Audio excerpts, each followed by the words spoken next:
Oke, nggak usah dicari-cari, masih di sini kok barengan sama Papi dan sekarang, nah di studio sudah ada Kak Francisca. Halo, Halo, Kak. Bagaimana kabar hari ini? luar biasa. Wah, kita berasa kayak di training ya Kak Bayu ya. Udah, Sehat, puji Tuhan. udah lumayan lama nggak ketemu ya, sebelum pandemi ya, ketemu kita. Sebelum puasa ya. Sebelum puasa, Benar, jadi oke. kita Mei off gitu ya. Nah, dan sekarang udah ketemu lagi. Kabarnya sehat-sehat aja. Sehat, cuma ini Sehat. agak serik-serik gitu ya. Jadi pakai masker terus nih. Oke, pagi hari ini kita akan ngebahas tentang manfaat dan cara mengelola emosi bagi orang tua selama masa pengasuhan. Yes. Jadi ini mungkin pas banget ya topiknya buat orang tua muda mungkin Sobat R Iya. yang dalam masa pengasuhan anak-anaknya. Boleh nanti ikutan interaksi di sini di 3-nya 4 kali 94 atau WhatsApp-nya di 081234594400. Dan sebelum kita ngobrol lebih jauh lagi, ini sebelumnya pola asuh seperti apa sih yang seharusnya dilakukan oleh orang tua ini? Nah, Boleh dijelaskan? ah, ah.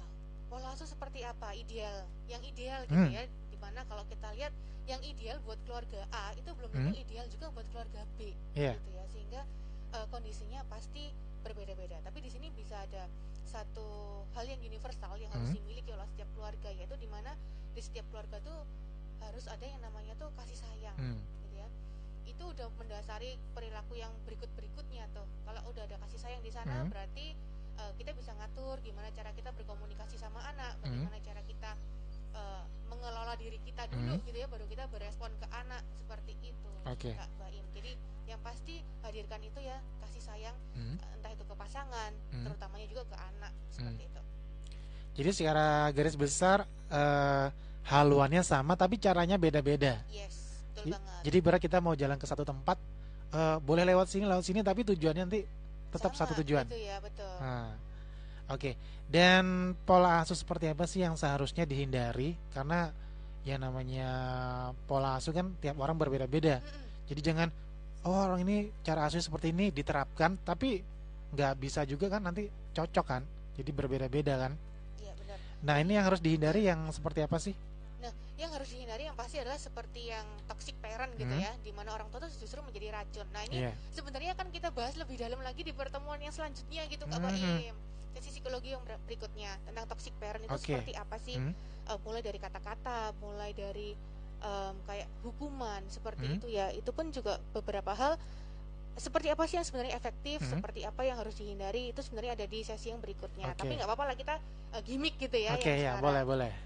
Jadi yang pasti ketika kita ada kasih sayang di keluarga Hmm, itu, kita memberikan rasa aman ke anak. oke. Ketika anak itu ngerasa aman dan ada rasa percaya gitu ya, trust Hmm, dari anak ke orang tua, maka itu nanti sampai dia dewasa pun akan enak gitu. hmm, Karena sekarang tuh seringkali yang dialami orang tua tuh apa? Kalau waktu kecil orang tuanya yang marah-marahin, hmm, orang tua yang sangat dominan gitu ya. hmm, Ntar waktu remaja giliran, anaknya yang oke. berontak, anaknya Hmm, yang jarang pulang, ataupun pulangnya subuh dan hmm, sebagainya. Cari cari masalah gitu ya iya. sebagai pembuat onar dalam tanda kutip. Nah, ini yang perlu kita tanya juga, emang dulu cara ngasuhnya seperti Hmm, apa gitu.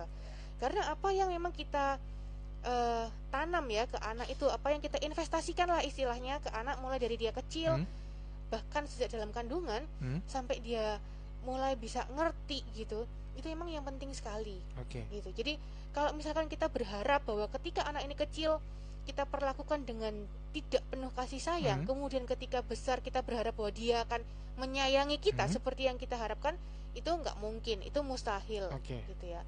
Jadi memang benar-benar harus diupayakan sedari anak kecil itu em, dipupuk, Hmm, kita betul-betul punya investasi ke anak hmm, sehingga nanti pada masanya nanti ya setelah 10 tahun ke depan, hmm, 15 tahun ke depan, kita nih bisa tahu, oh ini loh hasil didikanku dulu. oke. Seperti itu. Hmm, Karena seringkali ketika anak ini menjadi remaja atau hmm, dewasa dan anak ini berbuat ulah hmm, seperti itu ya, orang tua tuh jadi bingung, kok bisa ya dia kayak gini, padahal dulu aku mendidiknya iya. baik gitu. Hmm, Nah, kita harus tanya lagi loh, itu sebenarnya kalau emang kamu cara didiknya baik, dia nggak mungkin loh jadi seperti hmm, itu kan gitu. oke. Nah, seperti itu sih Kak Baim gambaran ininya ya, Hmm, gambaran besarnya tuh pola asuh tuh pasti nanti akan terlihat lah apa yang kita lakukan ke anak mulai sedari dia kecil sedini mungkin gitu ya, itu pasti akan kelihatan nantinya,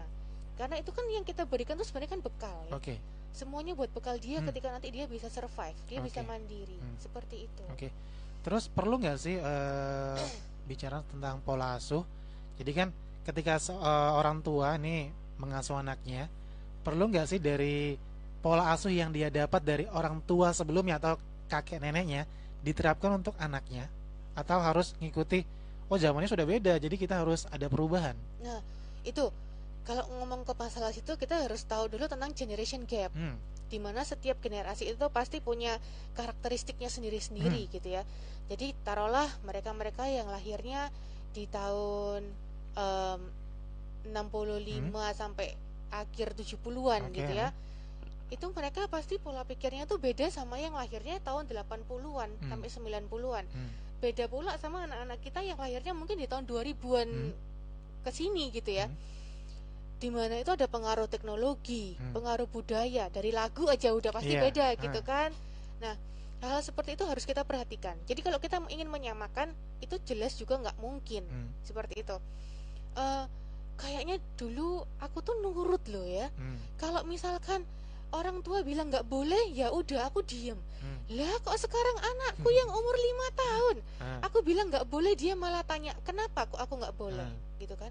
Nah, satu sisi ada yang ngerasa nih anak kok ngelunjak ya, gitu kan, kurang sopan. Karena apa? Karena standar yang dia pakai ketika dia kecil dulu, dan itu sudah tidak bisa diberlakukan lagi ke anak yang dia lahirnya tahun 2000-an.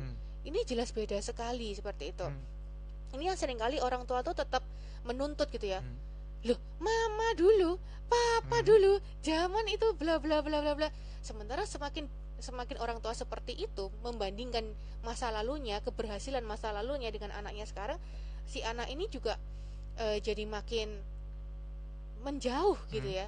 Ini justru menciptakan jurang yang semakin dalam ya, semakin lebar dengan si anak seperti itu. Jadi bagaimana cara kita berkomunikasi dengan anak ini juga menjadi satu poin yang benar-benar harus kita perhatikan juga. Apakah kapan kita ini bisa dominan ke anak gitu ya, ngatur anak dan sebagainya.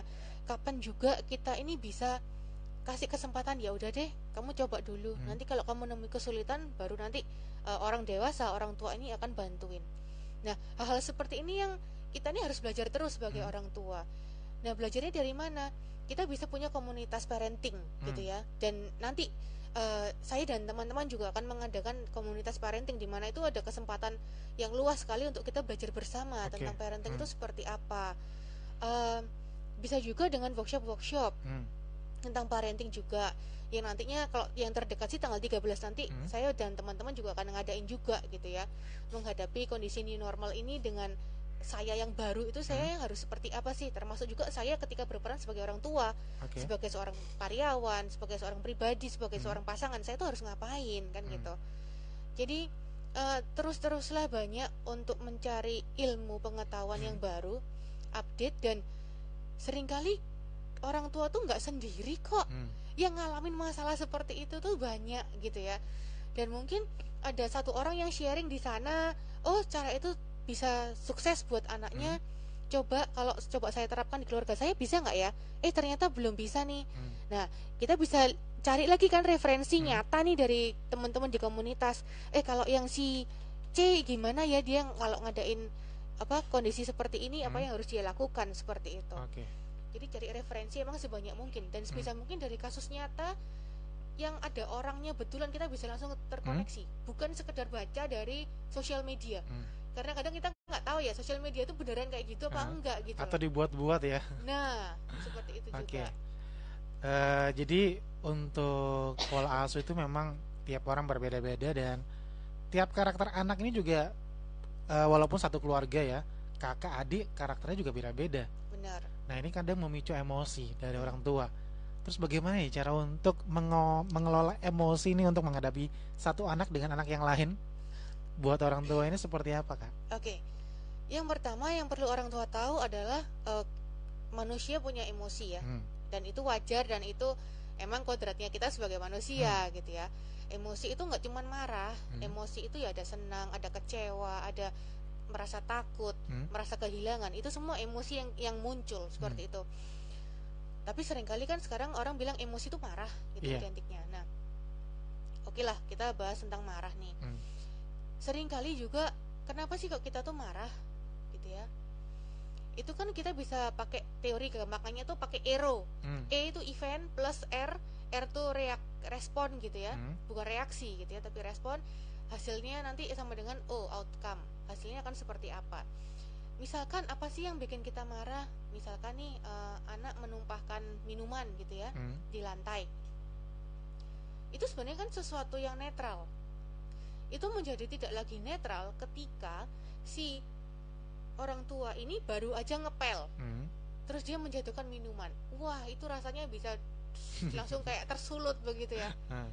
Padahal kalau si anak itu menumpahkan minuman di depan rumah taruhlah, atau di halaman belakang, atau di pavingan, which is ya nggak apa-apa, itu wajar gitu. Tapi kalau itu sesuatu yang berkaitan dengan egonya si orang tua, maka itu akan menjadi masalah. Nah, ketika kita tuh pengen marah gitu ya, kita pengen gemes banget gitu kan, entah itu si kakaknya, entah itu si adiknya, atau bahkan mereka berdua tuh kayak kadang tuh kayak berkolaborasi gitu ya, menciptakan apa kericuhan di rumah gitu kan. Nah, yang pasti orang tua harus tetap tenang. Kalau memang nggak bisa mengendalikan diri, lebih baik menghindar dulu, pergi aja dulu, bilang ke anak-anak tuh sebentar, menghindar dulu. Buat apa sih? Buat tenang, biar tenang. Tarik nafas, atau bisa berhitung, atau bisa lihat yang hijau-hijau begitu ya. Barang sejenak aja. Beri waktu buat diri sendiri, buat tenang, buat ambil jeda gitu ya, buat pause. Setelah itu baru masuk lagi.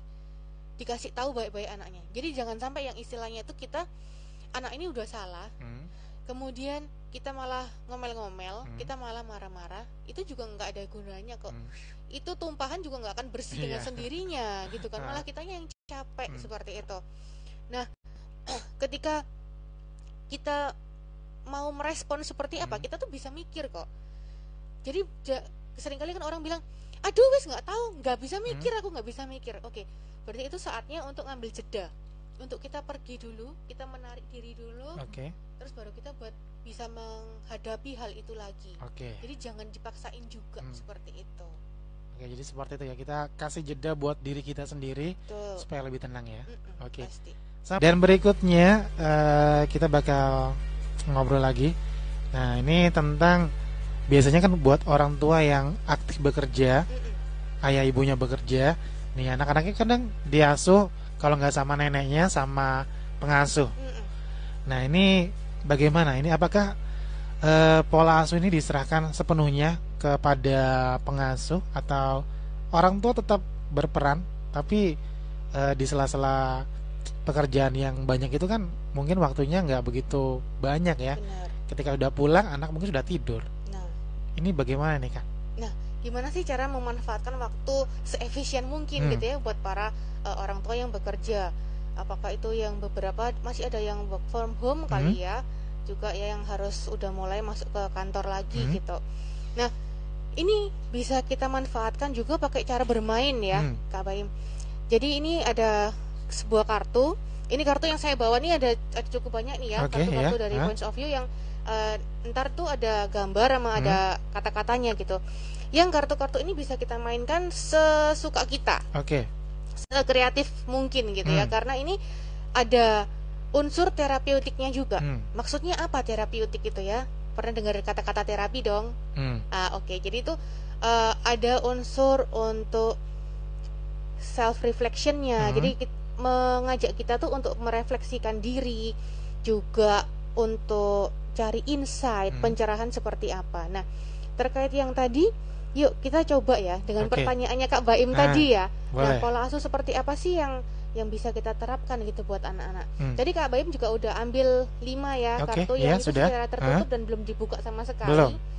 Sekarang bisa dipilih aja satu aja. Satu ya, saya ambil satu dan boleh dilihat. Ya, jadi sebelumnya tadi saya sudah ambil 5 kartu. dan saya ambil acak, ambil yang tengah. Nah, terserah. Dibuka? Terus silakan dibuka. Oke. Lalu dilihat aja itu gambarnya dulu. Jadi kartunya bisa kan ada tulisannya tuh yang bawah. Mungkin bisa ditutupin dulu pakai jempol. Oke. Nah, terus nanti dilihat dulu di kartunya itu bagian mana sih dari kartu itu yang paling menarik. Oke. Kalau apakah dari warnanya, apakah dari pencahayaannya, apakah dari bayangannya, apakah ada detail-detail tertentu di sana yang menarik banget gitu ya. Kalau udah, apa sih itu mengingatkan saya sama apa? Itu ada kenangan tertentu kah ketika saya melihat gambar yang paling menarik itu? Kemudian kita coba kaitkan dengan kata-katanya. Cocok nggak ya sama kata-kata itu? Gambar sama kata-katanya. Ataukah ada kata-kata lain yang bisa kita susun dari kata-kata itu? Ataukah saya kurang cocok nih kata-katanya, mau saya ganti dengan kata lain yang lebih cocok? Boleh juga seperti itu. Terus kita coba kaitkan antara gambar, kata, sama pertanyaan tadi, Kak Baim. Jadi tadi pertanyaannya, peran orang tua bekerja itu seperti apa sih di pola asuh yang ideal? Nah, kalau yang Kak Baim dapat deh, kartunya kartu apa? More. Apa? More, oke. Gambar yang paling menarik apa di sana? Gambar yang langsung terlintas ini candy-nya nih, permennya. Ada permen bentuk hati, gitu ya. Mengingatkan Kak Baim dengan apa? Kalau permen ini sangat identik sama anak-anak kan, sudah pasti identik sama anak-anak. Jadi seperti flashback ke masa kecil, ini menikmati ini permennya ini. Permen itu. Nah, gimana dari menikmati permen itu bisa menjawab gitu ya, bahwa dengan menikmati permen itu sebenarnya adalah langkah yang harus dilakukan orang tua yang bekerja. Bisa nggak tuh dikaitkan? Apa sih hubungannya? Bisa kayaknya. Apa ya? Kalau jadi mungkin ketika pulang kerja ini kan karena waktu nggak begitu banyak sama anak, mungkin orang tua bisa bawa sesuatu yang bisa diberikan ke anaknya ketika pulang kerja. Jadi secara nggak langsung kan anaknya juga wow seneng banget ketika ketemu sama orang tuanya. Terus juga orang tua juga ketika lihat anaknya happy juga secara otomatis ikut happy juga. Karena happy itu menular gitu ya. Oke, ya kurang lebihnya seperti itu Kak Baim. Nah, kita juga bisa menghabiskan waktu dengan anak-anak dengan bermain kartu seperti ini. Misalkan tertutup, terus minta mereka untuk langsung ngambil secara acak. Yuk, cerita yuk tentang apa sih yang kamu lihat di sana, seperti itu. Jadi manfaatkan waktu sebanyak mungkin dengan anak-anak ketika kita emang bisa hadir sepenuhnya buat mereka gitu ya. Jadi kita bisa memanfaatkan semua peralatan yang kita punya di rumah mungkin ya. Dan yuk kita beraktivitas sama anak-anak kita seperti itu. Jadi ya memang sih kalau kita menurutin rasa capek, rasa males, rasanya kok pengen sendirian, iya itu pasti ada. Dan satu sisi itu yang normal.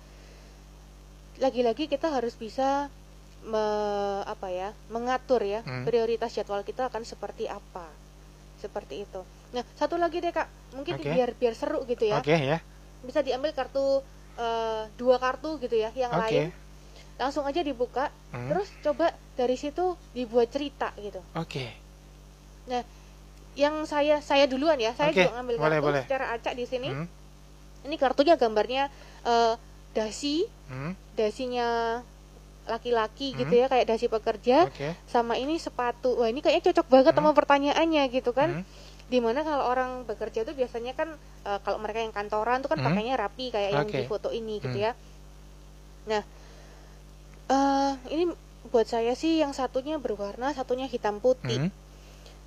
Saya terinspirasi dari kedua kartu ini adalah ketika ada seorang ayah gitu ya, dia pulang dari kerja, dia udah cukup capek, terus dia ngelepas sepatu tuh ya udah ditaruh aja gitu sembarangan. Terus bayangan saya nanti sama anaknya tuh yang akan dibantu untuk dirapikan gitu ya. Jadi dimana dalam keluarga itu ketika yang satu itu ngerasa capek, lelah, anggota keluarga yang lain tuh bisa mendukung, bisa membantu, seperti itu. Itu yang saya dapat dari kartu saya. Kalau Kak Baim apa? Ada dream, mimpi, sama gambar sepatu. Nah, tapi sepatunya anak kecil nih. Bayi ya? Sepatu bayi.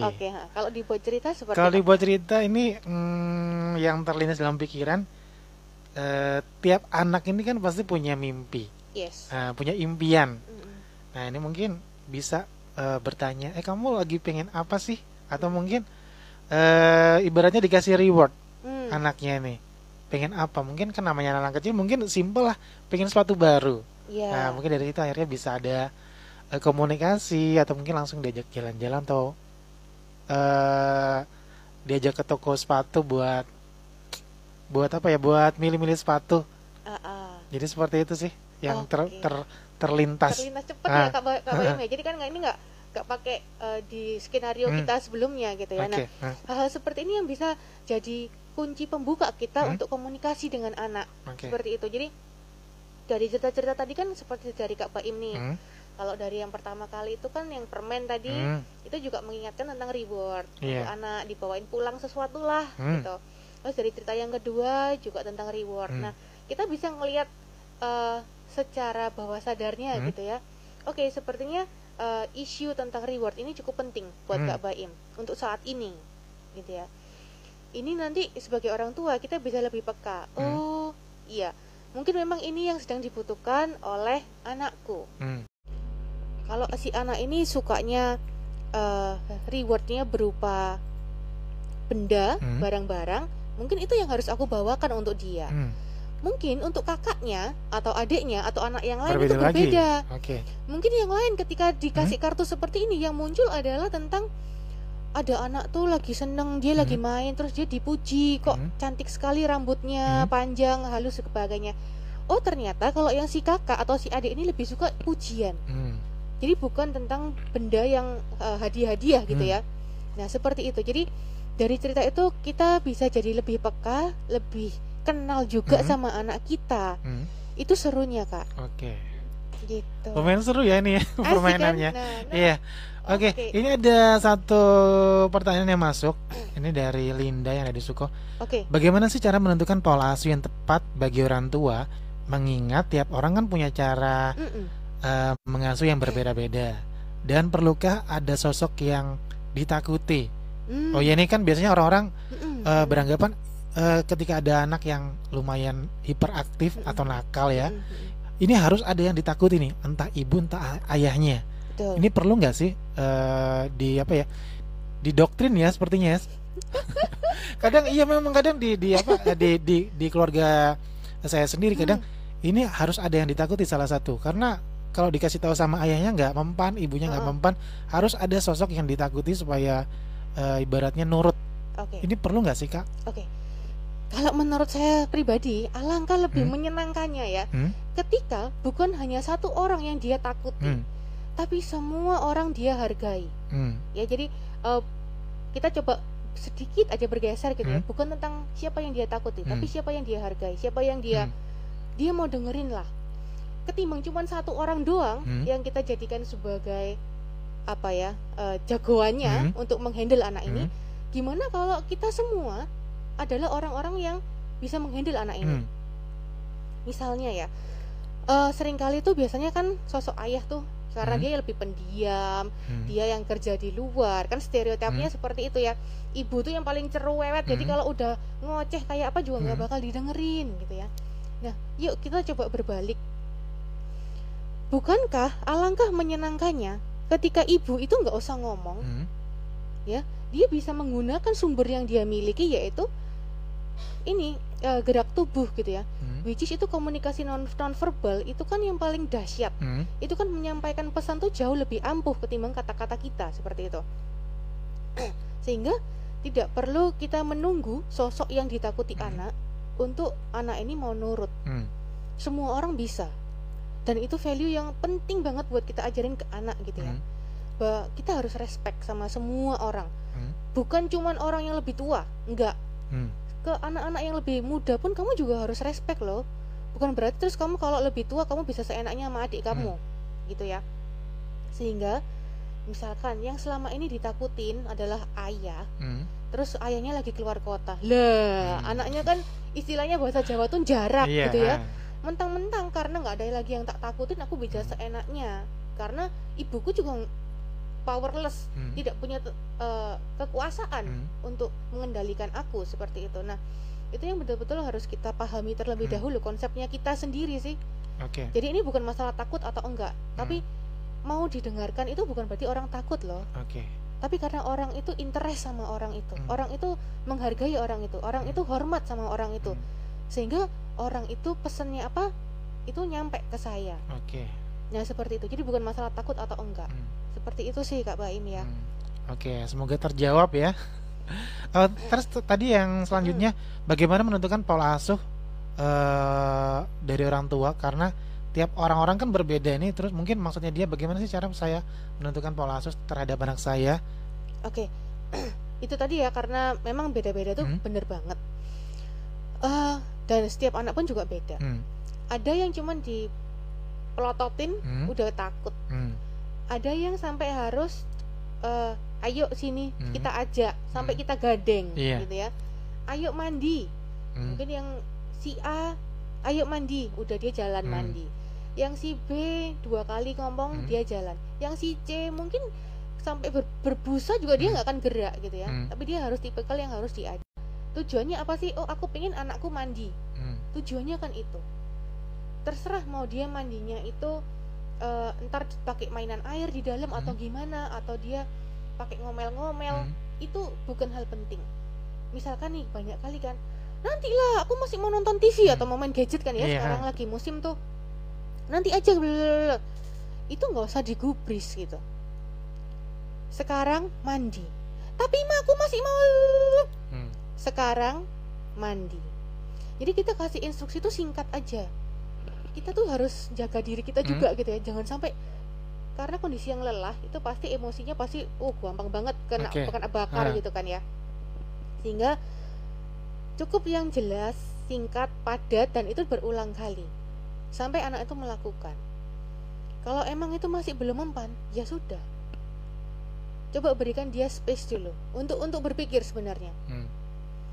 Atau apa yang sedang dia lakukan sekarang itu yang menjadi hukuman ketika apa yang dia lakukan itu kita hentikan. Misalkan dia lagi main gadget, oke, kalau gitu gadget diambil, ditaruh di atas lemari misal, yang anak itu tidak bisa mengambil gitu ya. Ya sudah, kamu kalau nggak mau mandi ya sudah, udah biarkan dia buat pikir dulu gitu. Jadi anak ini juga diajak untuk tahu ya, ngapain sih aku harus ini, ngapain aku tuh harus ada aturan jadwal-jadwal tertentu gitu ya. Mau makan jam sekian, mau mandi jam sekian, ngapain itu mereka harus tahu value-value di balik rutinitas itu. Jadi ada ketegasan juga dari orang tua ya.